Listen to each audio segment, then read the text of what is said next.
Good afternoon, everybody, and a warm welcome to this week's On the Agenda webinar hosted by the European Liberal Forum. My name is Lauren Mason, and for those of you who might not know the European Liberal Forum yet, we are the official political foundation and think tank of the European Liberals, so the ALDE party. Today we are joined by two excellent speakers. Alice Stolmeyer is already with us, and I think we're waiting for our second speaker to join in just a second. And they're going to be helping us today to get to the bottom of how the EU should be responding to Russia, especially when it comes to sanctions, calling out human rights abuses, and we're thinking especially of the recent case of Alexei Navalny. I'm going to hand over straight away to our excellent moderator, Andrei Konstantin, who's going to take us through the discussion this afternoon. Yes, thank you, Lauren. Good afternoon, everybody, and welcome to the fourth webinar of the On the Agenda series organized by the European Liberal Forum. I would like to also welcome our other speaker, MEP Petra Saustrevicius, who just joined us. Welcome. Thank you very, very much for joining us here on Zoom, and thank you very, very much for those who are looking at us on Facebook.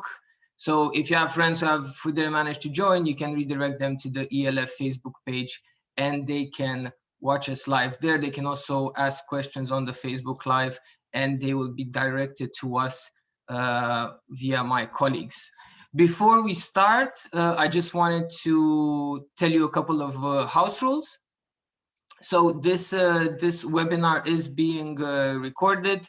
We're going to post the recording on the ELF event page. So if you want to come back and rewatch it, or if you want to share it with your colleagues, you will have the chance to do that. As I mentioned before, it's also being live streamed on the ELF Facebook page. I will also kindly ask all the participants to write their questions in the Q&A section at the bottom. You can do that already. You can do that during the opening interventions of our very distinguished speakers. You can upvote other people's questions. You can comment on other people's questions. And we will go back to those questions and we will use them in the second part of this webinar. Now, this topic of Russia, sanctions and human rights has been on and off the agenda of the EU leaders for a very long period of time. It's not the first time that we're talking about sanctions in Russia, and I have a fear that it might not be the last time that we're going to be talking about Russia and sanctions, but one can only hope for a better future and better relations. Just to give a bit of a background, in the aftermath of the attempted assassination via poison of Alexei Navalny back in August 2020, and his imprisonment upon his return to Russia after he miraculously healed in a hospital in Germany, the EU and the EU leaders on 7th of December 2020, the Council adopted a decision and a regulation establishing the EU global human rights sanctions regime. Now, this is very similar to the so-called Magnitsky Act from the United States back from 2012, which was named after the Russian human rights lawyer Sergei Magnitsky, who was killed in detention. And similar to the act in US, this new human rights sanctions regime in the EU enables the EU to target individuals, entities, and bodies, state or non-state actors alike, who are responsible for or involved in serious human rights violations and abuses worldwide, no matter where they occurred.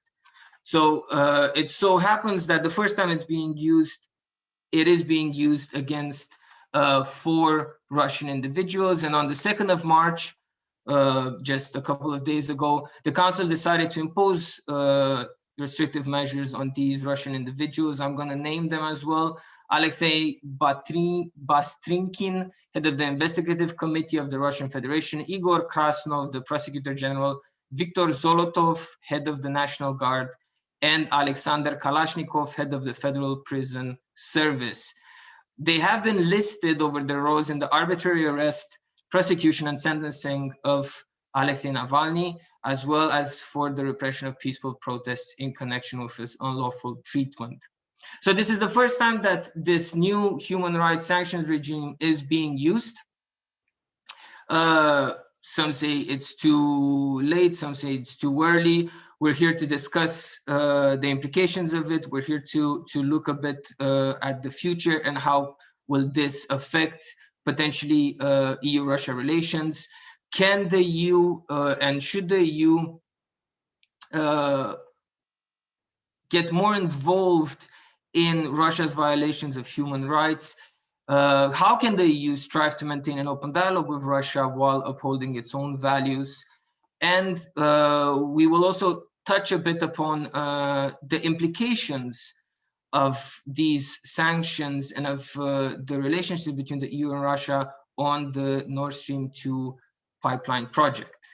So without further ado, I would like to move the spotlight a bit to our first speaker, MEP Petras Austrevicius. He is a Lithuanian member of the European Parliament since 2012, and he is a member of the Renew Europe group.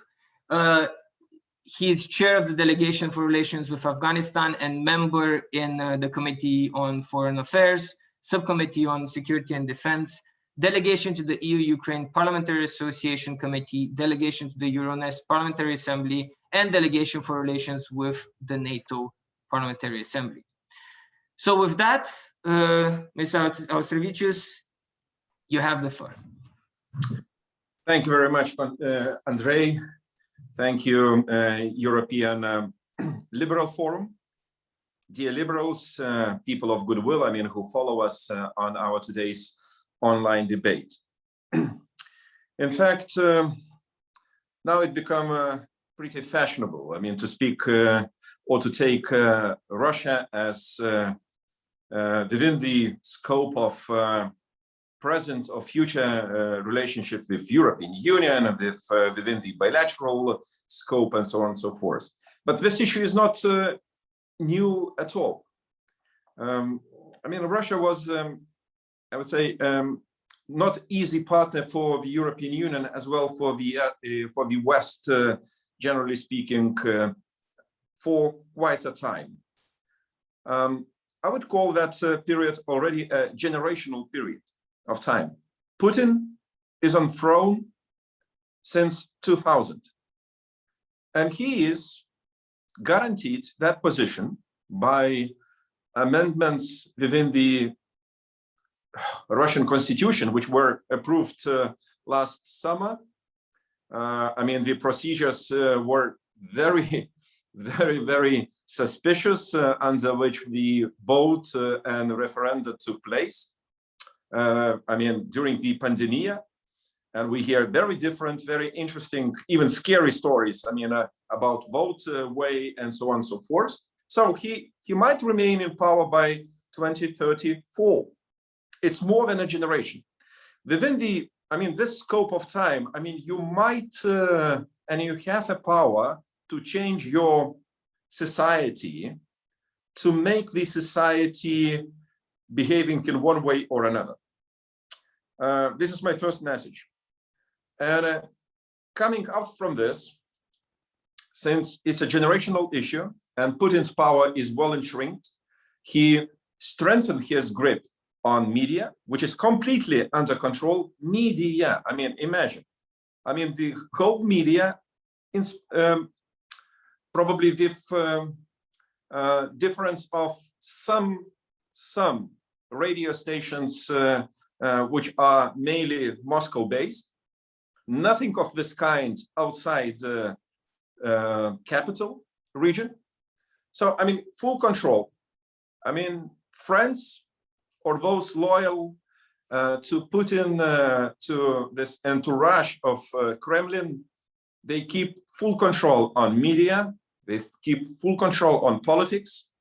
They decide, I mean, whom to let to take part in elections, as it happened in Moscow Duma elections. We saw it. I mean, opposition was simply deleted. I mean, deleted from even from the voting procedures. I mean, nothing more, nothing less. And he's in full control of of economy.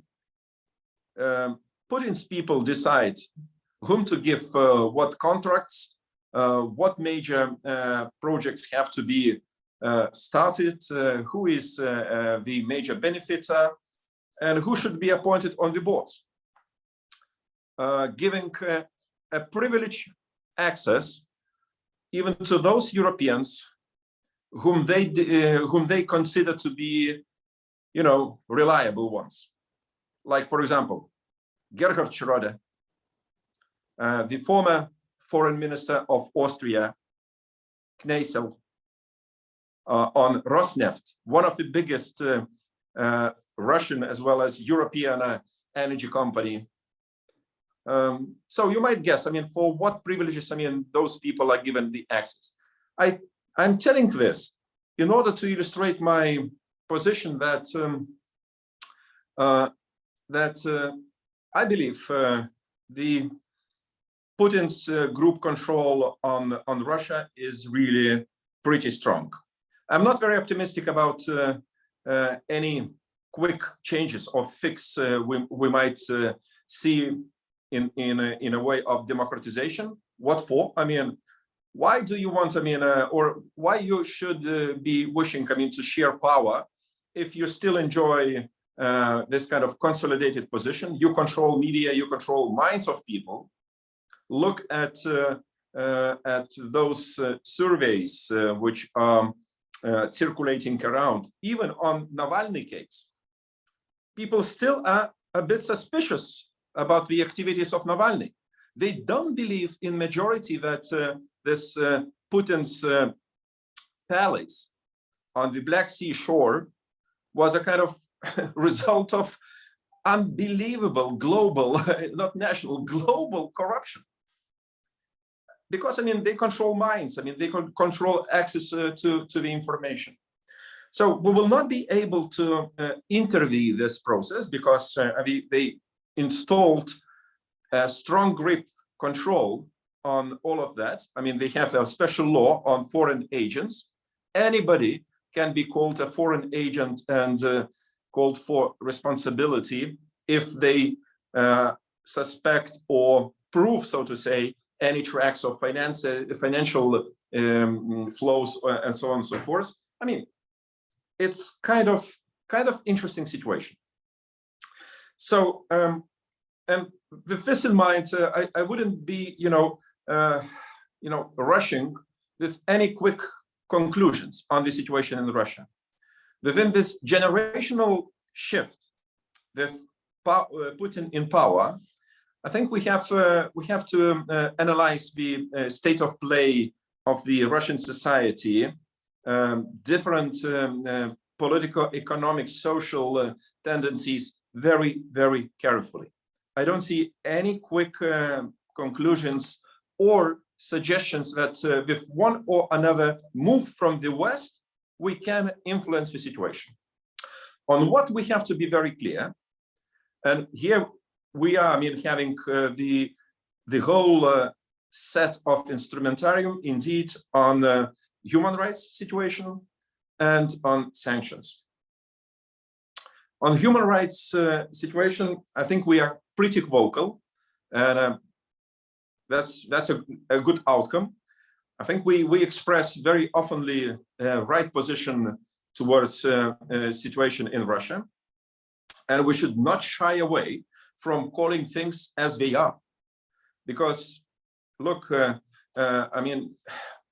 kind of intimidation, harassment of opposition, Yabloko, for example, representatives. What happened to this researcher Dmitriev, who was trying to analyze Stalin's Gulag system. Gulag system, it's a whole system which was created in former USSR of forced labor, and dozens of millions of people went through that. That man, Dmitriev, was trying, to present the situation and probably to make some analysis. Putin doesn't need anybody who goes to, against Stalinism or any repression repressive figures in former USSR, because he admires and he adores USSR as a system, because I think he simply believes in that. He's a man, I mean, complete man of Homo Sovieticus, even, I mean, with the special inclination as he's a man from KGB, shaped, brained, and, you know, I mean, equipped by KGB. So on human rights, we have to be very clear. And this is our strength. Do we have enough of instrumentarium to enforce our policy and to keep our policy towards human rights respect and process? Here, I doubt. The European Union's human rights sanctions mechanism is a good step forward, but only partly. Since in crimes description, which are to be covered by this mechanism, we don't see corruption. And corruption, I'm sorry to say to you, is a major crime continuously committed in the Russian Federation. I think we are not naive to see those Putin's family people being super rich. I mean, are they so smart? Are they, you know, I mean, did they inherit any wealth from family? Did they find any, you know, genius solution or in sciences? No, I mean, they are not. They're simply given a privilege to resources, to state companies or state contracts. And by this, I mean, they got enormously wealthy people. And this is at the expense of Russian people, we have to admit. Those palaces, dachas, and you know, luxury life, lots of real estate in Western Europe, in very privileged places. Well, in fact, I mean, they are not afraid, I mean, to demonstrate this luxury life. And this luxury life is not just to them, it's for families, for even wider circle. And I think this is something what is really missing is this so-called Magnitsky Act. I'm a very strong believer that if we impose this crime under the Magnitsky Act, and we include at least 10, 20, I don't know.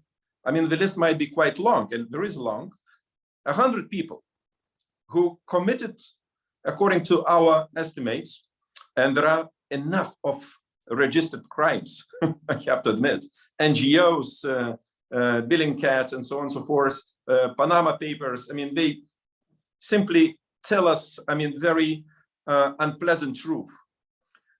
So if we include those people, and those individuals are simply restricted from the access to their, you know, properties, luxury life in the West, I think we might make a very strong impact. It would be not against ordinary Russians, but those privileged, corrupted officials who really run a whole show in Russia. So that's why I think that this is, from my perspective, a way forward.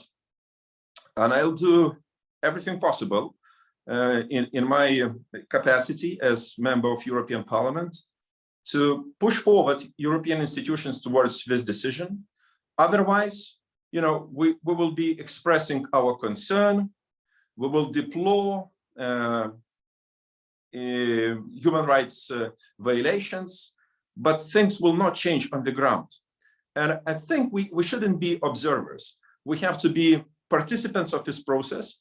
And if we strongly believe, and I am sure that this is a very part of liberal thinking and liberal policy, we have to be, you know, in front of this process and think first of all about ordinary Russians, and not to let ourselves, in one way or another, corrupt along the Putin's family economic and political crimes. Thank you. Petra, thank you very, very much for that opening intervention. I wrote down a couple of points, and you touched upon some questions that I already had prepared for this new human rights sanctions regime. But I'm going to keep them for the second part of this webinar, where we're going to have the discussion with some questions from the audience. I've already seen 2 questions from members of the audience, so thank you very, very much for those. We'll take them after our next distinguished speaker will do her opening intervention. So now I have the pleasure of introducing our second speaker, Alice Stolmeyer. She's a former digital advocacy strategist and the founder and executive director of Defend Democracy, which is a non-profit, independent, non-partisan and transatlantic foundation registered in The Hague. And their mission is to defend, strengthen liberal democracy against internal, external, and technological threats. Thank you very much, Alice, for all your work and for the work of your organization. And please, you have the floor. Thank you, and it's good to be here with you. And I wish I could see the participants, but maybe someday soon we'll meet in real life, hopefully at one of our democracy drinks that we hope we can restart soon, once we can gather again. So for today, I would like to talk about a few things. First of all, why I founded Defend Democracy and what Russia has to do with it. Secondly, on how the EU's Magnitsky Act can also be a tool in fighting disinformation. And finally, on the importance of upholding European values at home. But let me start at the beginning. Like most EU citizens, I am lucky to be born in a country, the Netherlands, in the European Union. Lucky to live in freedom. Lucky to have rights and justice. Lucky to live in peace. Lucky to wake up in the morning without my first thought being about the safety of my family and me. In case you didn't recognize them, I just described some of our core European values as defined and agreed by all 20 EU member states in the most important article of the European Treaty, Article 2. I'll get back to our European values and why they matter in our relations with Russia later. But first, why I founded Defend Democracy. Now, being from the Netherlands, a gas country that at the time had good relations with Russia, I certainly didn't expect to become critical of Russia. As a student in Groningen, I watched Russian art in our museum and Russian ballet in our theater. But when starting my Brussels digital advocacy work on European energy and climate policies back in 2012, and being a keen observer of the larger context, I had no choice but notice Russia's role, not just in EU energy matters, but also geopolitically. There was really no escaping of the role of Gazprom, of geopolitics. For example, in 2013, Russia jailed 30 peaceful activists from Greenpeace, Dutch compatriots of mine, the so-called Arctic 30. In 2014, as someone being on Twitter almost 24/7, I saw the first vicious trolls targeting me because I was an influencer. Of course, in that same year, we saw the illegal annexation of Crimea. And in July that same year, we saw the downing of flight MH17 with almost 300 people killed. 200 of them were my Dutch compatriots.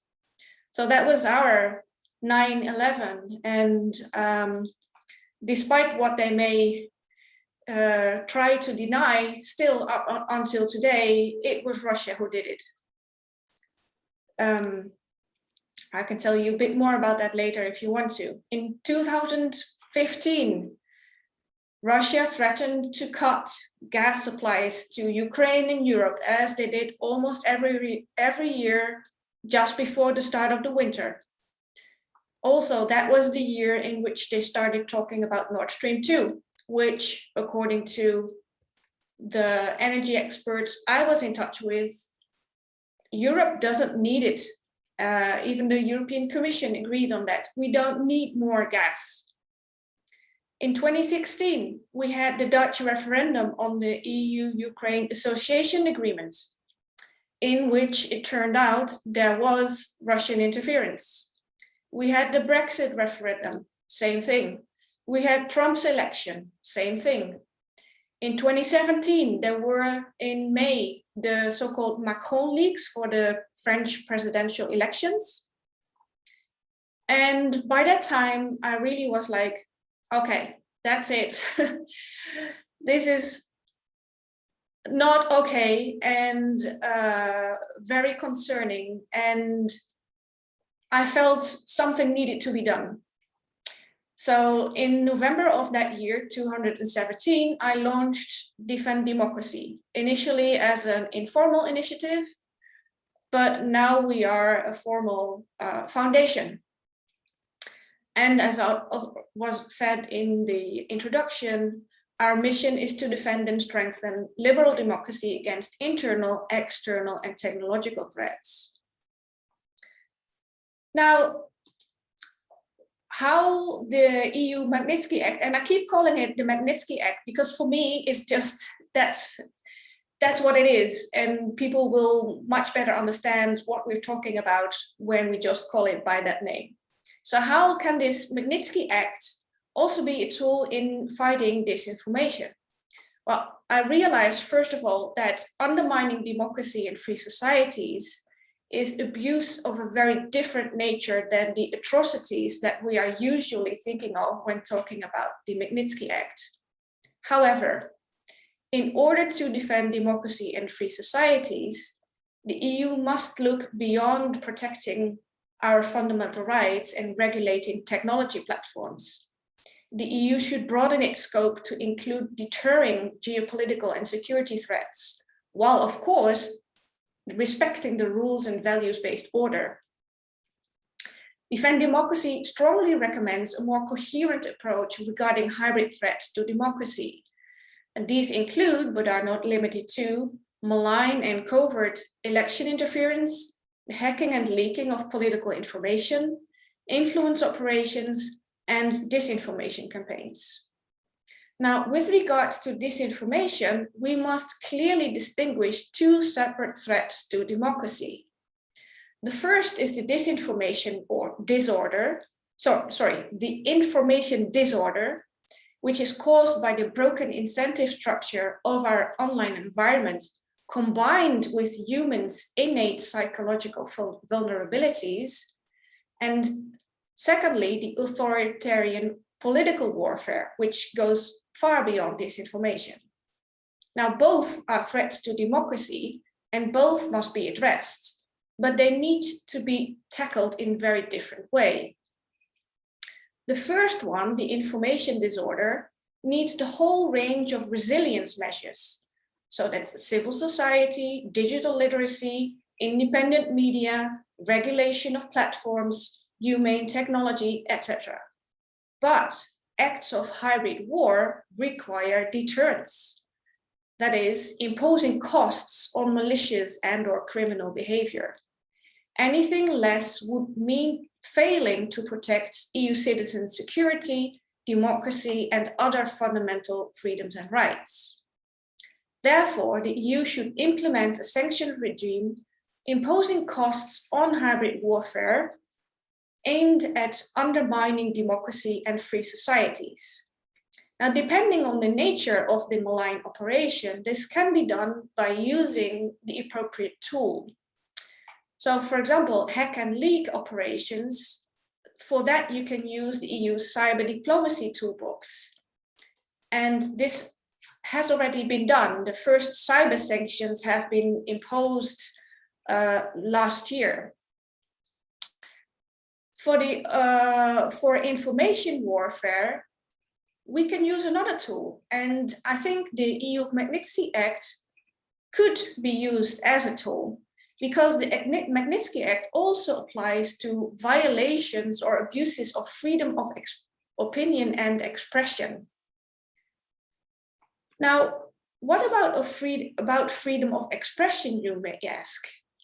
Now, be aware, such a sanctions regime imposing costs on hybrid threats, including disinformation, does not equal a general ban on untruth.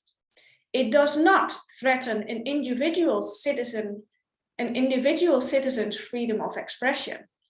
On the contrary, imposing costs to malign disinformation and influence campaigns is necessary to ensure the freedom of speech of individual, genuine citizens.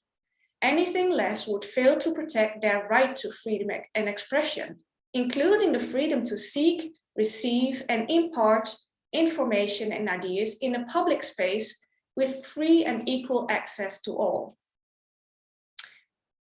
Now, to conclude, why it is important to also uphold, so not only defend our European values against threats from abroad, but also why it is important to uphold our values at home,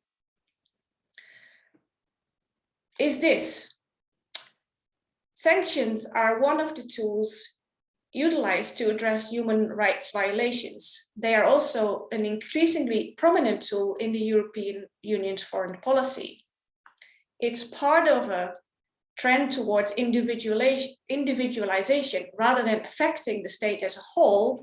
Nowadays, sanctions are often targeted at individuals identified as responsible for the abuses.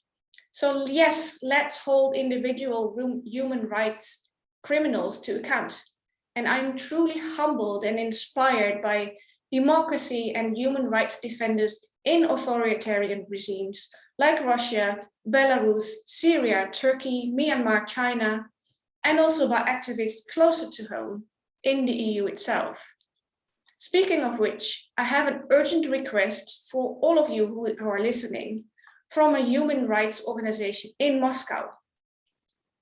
They say that besides the European Magnitsky Act, the most important thing the EU can do to support human rights in Russia is to uphold its own rule of law and core European values. Europe's constitutionally democratic countries are a beacon we don't want to lose, they say. So it is a geopolitical challenge to defend our values and our moral duty to uphold our values, not just for our own citizens, but also to be credible abroad and to remain a shining light for our brothers and sisters in unfree countries. Thank you. Alice, thank you very, very much for that very compelling opening intervention. And thank you to both of you for your opening interventions. Now we're going to move to the second part of the webinar, where we're going to have a discussion on all of these topics. I still see the questions from our audience, and I encourage all the other participants to write their questions in the Q&A section box. Before moving to them, I do wanted to touch upon a couple of elements that both of you mentioned regarding this new human rights sanctions regime. Indeed, from my own research, it seems that there are some critics who argue that this new regime mainly deals with the effects, with the superficial effects of these human rights violations, and not with the underlying problems that actually lead to these human rights violations taking place in the first place. So I will go back with this to one of the things that Petra has mentioned. It does not deal, and it does not consider corruption as an element that can be sanctioned against. And I think, coming from an Eastern European country myself, Romania, I know very well that corruption plays a very, very big role in the way a state is being run, in the way a state treats its citizens, and in the way a state is seen and interacts with its outer public.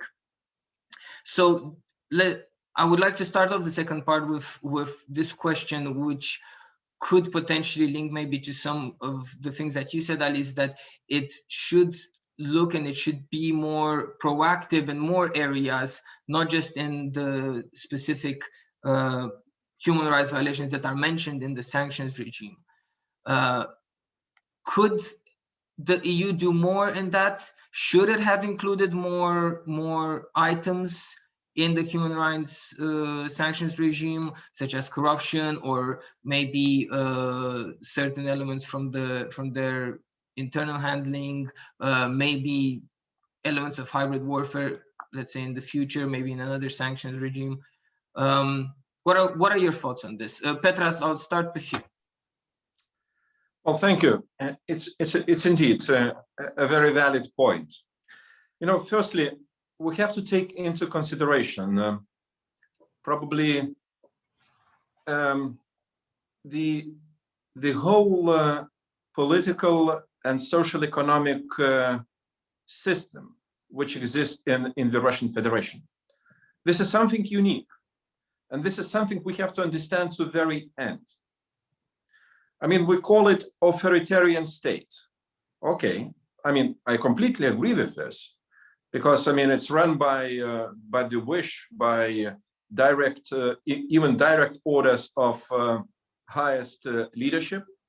The parliament, I would call it completely in the pocket. I mean, one state, pro-state support inclined party, I mean, ruling not just the country, but municipalities, regions, and so on and so forth. But on economic grounds, well, I mean, Russia is a market economy. It's, I mean, they, I mean, they use this I would call logic, the instrumentarium of market economy, generally speaking. But it's not completely genuine market economy. Since states' domination is very big, especially in some energy-based and resources-based sectors, and that state domination creates unique possibilities for highest levels corruption. And I mean, on one hand, we have so-called market economy, adherence to the general principles. On small and medium-sized economic level, I mean, they do run, I mean, small shops and companies, but the higher you go, I mean, the more influence it has on strategic, let's say, outlook of economy, the more state domination and corruption. I can't call it completely market economy.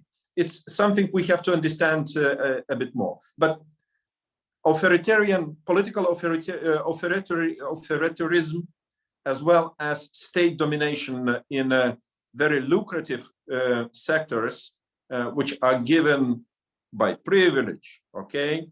I mean, probably you deserve, I mean, you are my friend, I don't know, I mean, born in the same city, went to the same college, or you are affiliated through me, through family connections, or you are simply politically loyal and you are kneeling against me for every reason. So you are given an access. So in fact, it's a very dangerous combination.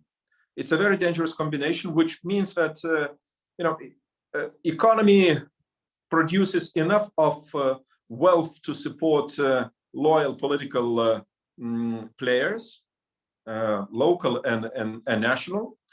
And if we believe that only those installed on certain positions, officials, are responsible for this because of their beliefs, of their wrong decisions, so we simply simplify the situation. I think we should go down and see the economic grounds. And economic grounds are expanding. I mean, we in the West are so willing to get into the strategic projects of the Russian Federation. And as I said, we simply have some so-called bridge builders like Gerhard Schroeder, like others, I mean, who, you know, for, so to say, I mean, people whom they trust, I mean, they might suggest some good contracts and allow them to get very, indeed, profitable contracts after all. But, you know, I think it's shameful. I mean, let's use this word. It's shameful and dangerous because it corrupts not just Russian high officials, but it corrupts European officials. And there are many, many instances of this. And we have to, you know, call things as they are. So that's why my initial departure point is, I mean, as long as we don't tackle corruption, spread of corruption, results of corruption, and those officials involved, so we might, you know, fight endless war with human rights violators, perpetrators, intimidators, and so on and so forth, with no major success. I mean, some group of people will be replaced by others, loyal, ready, and doing as we've been told. But, you know, and what? I mean, we have no impact. So we have to go after them and go deep to social, economic, and financial flows, stop it, and only that, I think, might change the situation. Even Russians, I mean, ordinary Russians, who probably for the time of being don't believe. I mean, they have no human imagination as, I mean, how much money might be stolen from the state to build this palace and so on and so forth. Because, I mean, they have no fantasy. Look, I mean, it's huge. I mean, it's so expensive, really. But they have to be explained the whole system. Navalny was trying to do it. That's why he was, you know, simply doomed by the system, and the highest, you know, echelons probably made already sentenced him. I mean, long time ago. I mean, he crossed red line. I mean, he started to start telling the truth to many people. And that's dangerous. I mean, if you are opposing some political decisions just verbally and going on social media, well, I mean, what a risk. I mean, you represent to the system, which is solid, well-controlled, well-financed. I mean, very oily, so to say, life style you have. But disclosure of real things in Russia, that matters.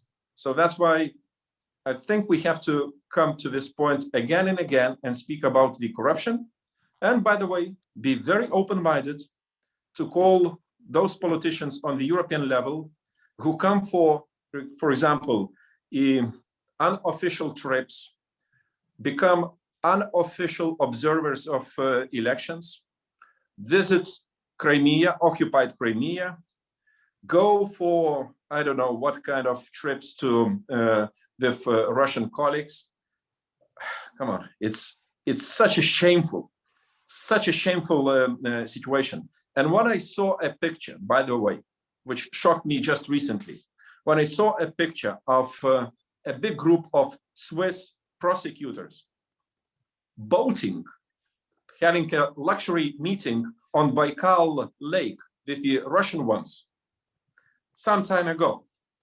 And after that, we saw as Swiss prosecutor general was so cooperative with Moscow-based colleagues, so to say, catching up and following Bill Browder's disclosed schemes in order to get back that money, I mean, to Russia.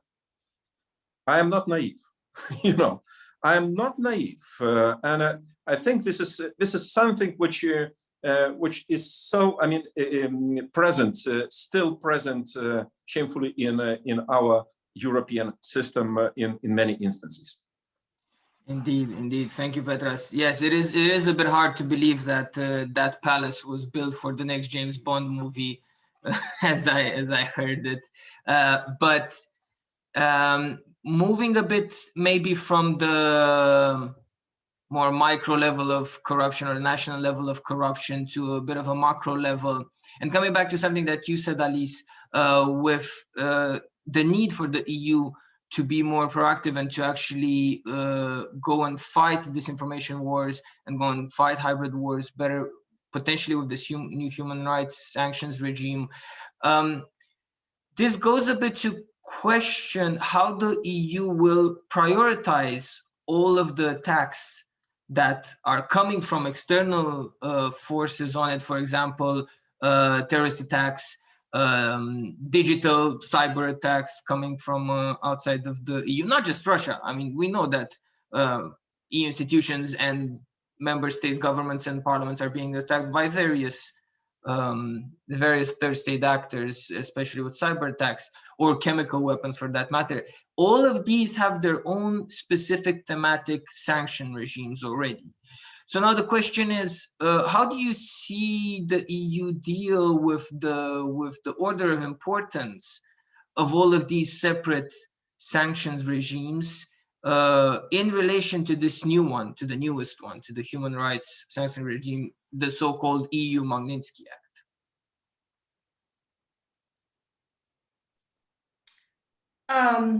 I'm not sure if that's a question for me, but let me try to address it.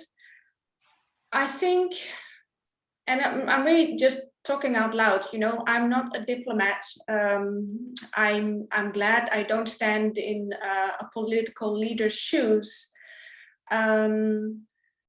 But using my own experience, I would say that for the EU, it's most important to always keep in mind who we are and what our basic foundations are. And I would say the European values, so Article 2, everything in that is key to who we are as a union, as a project. And so we need to stay true to our foundations. And I think that will, on a case-to-case basis, will kind of help taking decisions in what to tackle first. And you know, as I even my own thinking has evolved about the importance of EU values. And by the way, I call them EU values, but in fact they are universal values, because we all, almost over all countries, signed up to the to our international human rights and freedoms. And so these are not just for us, they are also go for the people in Russia. But what I was about to say is that values are about so much more than a moral thing. We see now that it's also becoming a geopolitical asset, and this is important to protect, and not just in a defensive way, but also, if needed, to deter, because this is too valuable for, and as I said in my opening statement, not just for us, but also for people around the world. I mean, we have seen what happened when the US in the past administration had a president who was not upholding their values, and the huge impact that had, not just for the American people, but for other countries around the world. I mean, look at all the authoritarian leaders who were emboldened by the former president of the United States. So yeah, that's a long answer to your question, but I think yeah, our basic foundations need to be central in what we decide needs to be done first.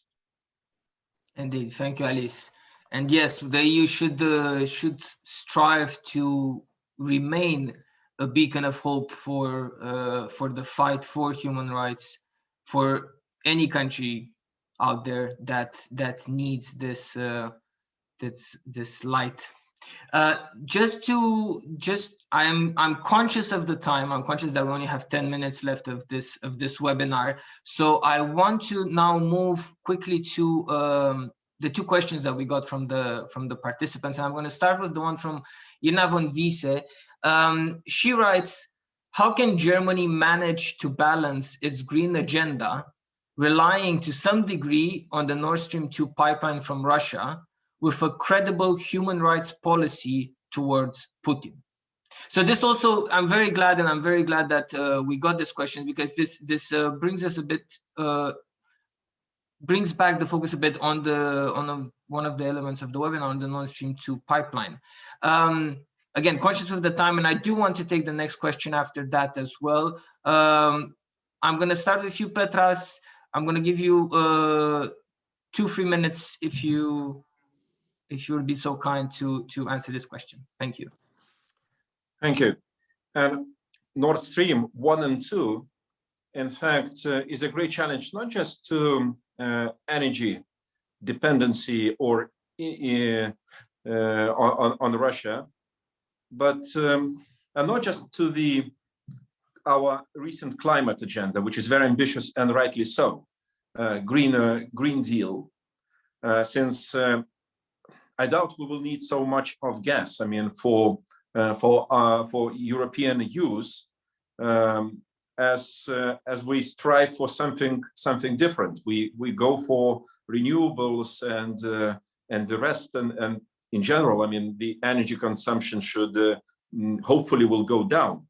So it's something about probably political dealings as well, since this project is of political nature.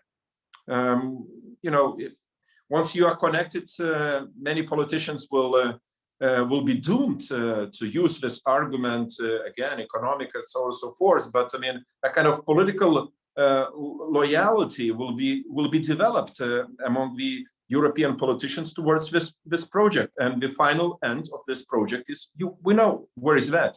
So it's a great challenge to the, I would say, political solidarity within the European Union. It's nothing to do with the competition within the energy market, although it is, because by Nord Stream 2 in particular, Germany and Austria will be given an upper hand in gas market in Europe.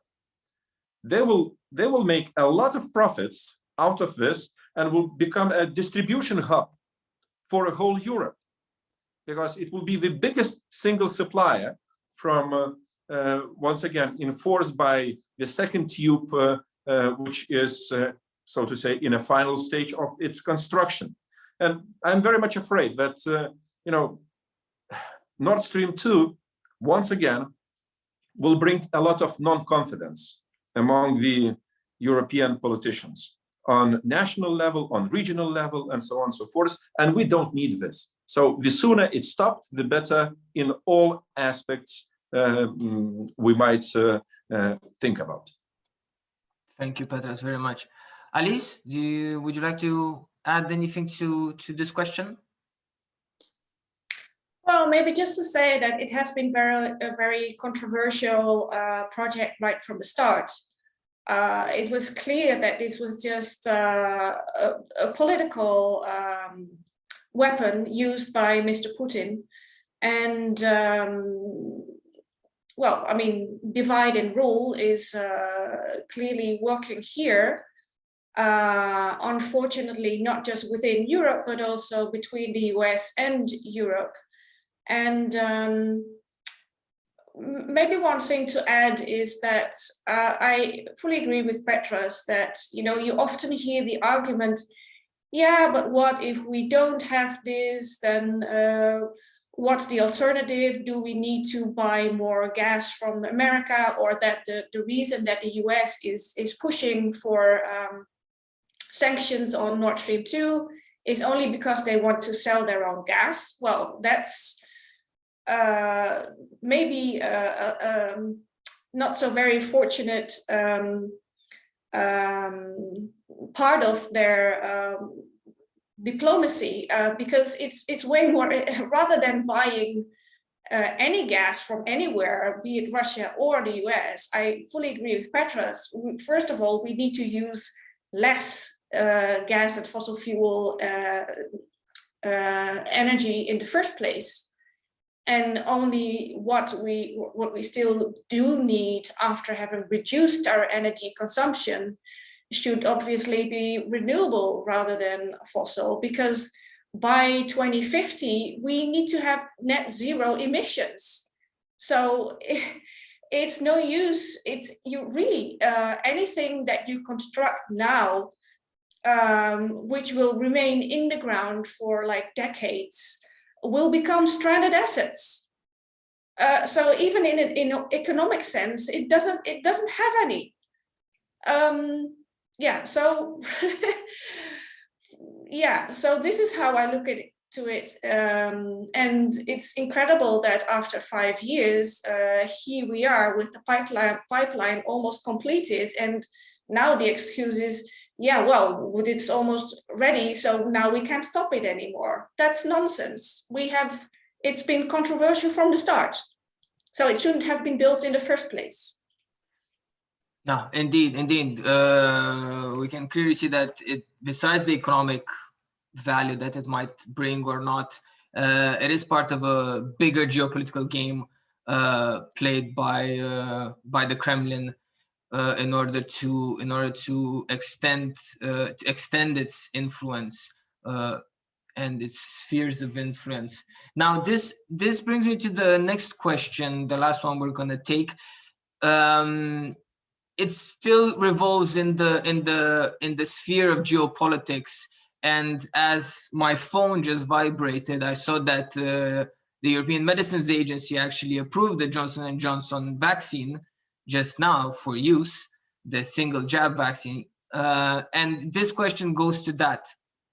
It's from Isabella. What is now the position of Europe in relation to the Russian Sputnik vaccine, taking into account European sanctions and positions towards Russia? And I'm going to add something on that. I don't think anybody will ever argue against having more vaccines on the market, regardless of where they come, as long as they are approved by the European Medicines Agency. We need as many weapons as we can to fight this pandemic, and to be able to have enough vaccines to vaccinate everybody as fast as possible, so we can get back to a bit of a normal life, and so that people don't die in such high numbers, or that they don't have their lives destroyed. However, with that being said, what do you think should be the EU's position towards Russia when it comes to the Sputnik vaccine, in light of all of these geopolitical moves, in light of this new sanctions regime, in light of the fact that there have been many critics that are warning against the increase of influence from Russia and China with the use of their vaccines throughout the world? And we can clearly see already, even in the EU, in certain member states, specifically more in Central Europe, that they are becoming, let's say, more and more open towards the use of these vaccines that are coming from outside of the EU, even if they haven't yet even been approved by the European Medicines Agency. So, Alice, I'm going to go to you first on this one, and then we'll finish with Petras. Sure.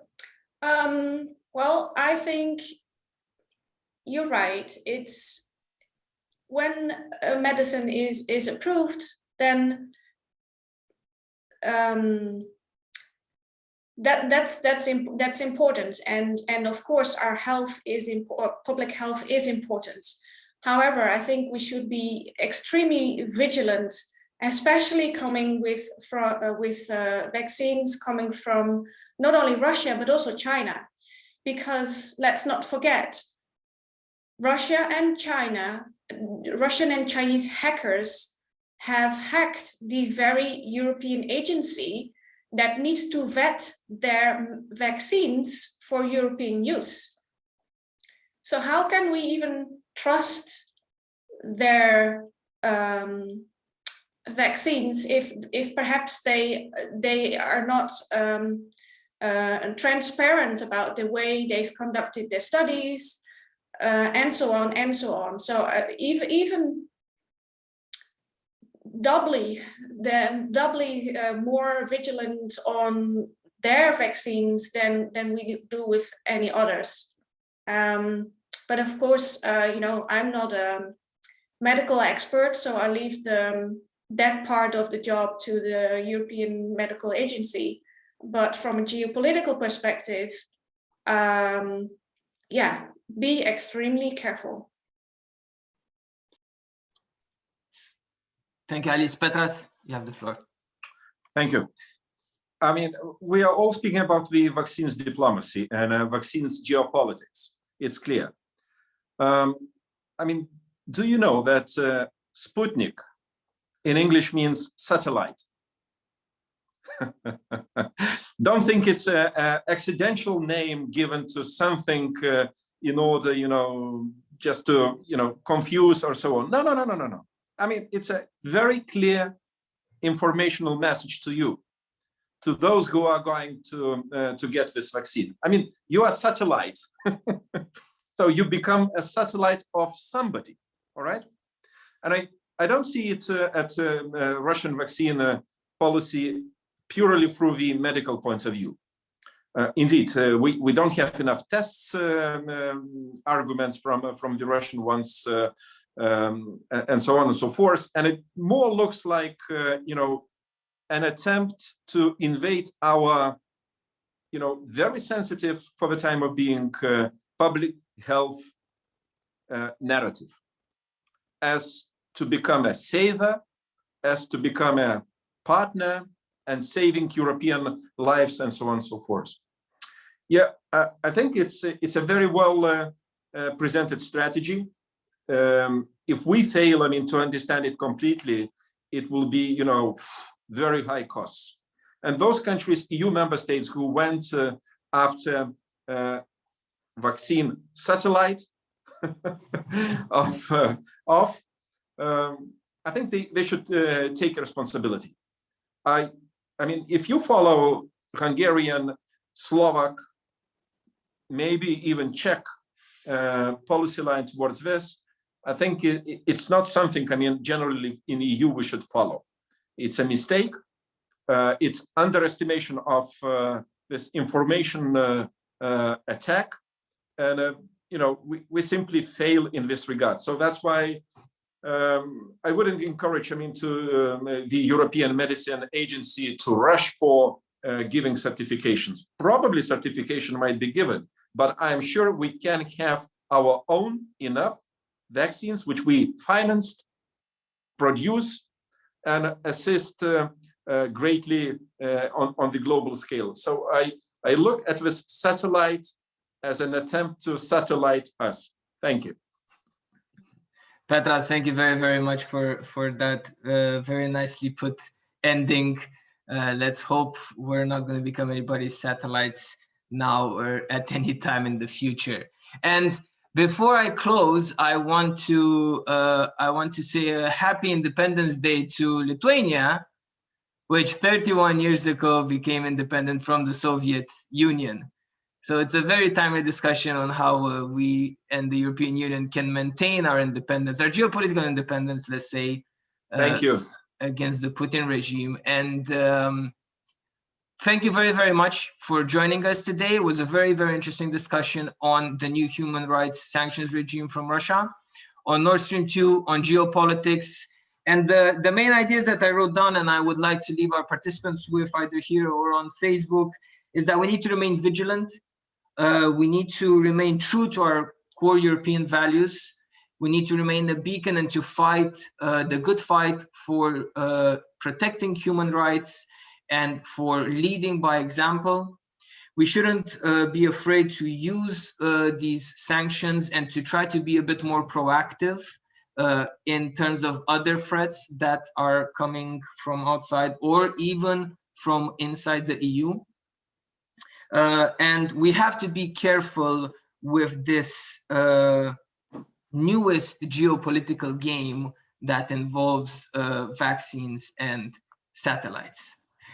Thank you very, very much for taking the time and for participating in this webinar. Petra Salis, it was a pleasure to talk with you this afternoon. Likewise, very nice being here. Thank you. Thank you. Indeed. Thank you to all the participants. And I'm going to leave you with a plug-in for our next On the Agenda webinar, which will take place in 2 weeks, same time, same place. So it's going to be on 25th of March. And we're going to look at cryptocurrencies in the digital economy, because through our On the Agenda series, we are trying to look at topics that are on the agenda of the EU leaders, but also at topics that are not put on the agenda for one reason or another, because they are also very important to discuss. So thank you very, very much. Have a great afternoon, everybody. Stay safe, keep social distancing, and let's wait for the vaccines. Thank you. Bye-bye.